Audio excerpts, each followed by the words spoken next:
السلام علیکم دوستو، کیا آپ جانتے ہیں نمرود کی موت کیسے ہوئی؟ تو نمرود ان 4 بادشاہوں میں سے ایک ہے جنہوں نے پوری دنیا پر حکومت کی تھی، اور نمرود حضرت ابراہیم علیہ السلام کے دور میں تھا۔ جب حضرت ابراہیم علیہ السلام نے نمرود کو اللہ کی عبادت کی دعوت دی تو نمرود نے خدا ہونے کا دعویٰ کر دیا کہ میں ہی خدا ہوں، میں کسی اور کی کیسے عبادت کروں؟ اور نمرود ہر بار توحید کا انکار کرتا رہا، اور حضرت ابراہیم علیہ السلام سے بولا، تو اپنا لشکر جمع کر لے، میں اپنا لشکر جمع کرتا ہوں تاکہ تیرے خدا کے ساتھ میرا مقابلہ ہو جائے۔ اور نمرود مشرق اور مغرب کی فوج کو جمع کرنے لگا،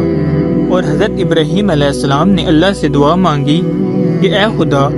تیری مخلوق میں سب سے زیادہ کمزور مخلوق مچھر کو مانتا ہوں تاکہ وہ اس مردود کا خاتمہ کر دے۔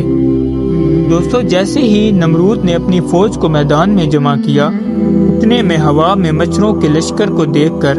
ہلچل مچ گئی، اور مچھروں نے نمرود کے لشکر کو ہلاک کر دیا، اور ایک مچھر نمرود کے دماغ میں گھس گیا، جس کی وجہ سے نمرود 400 سال تک تڑپتا رہا اور آخرکار مر گیا۔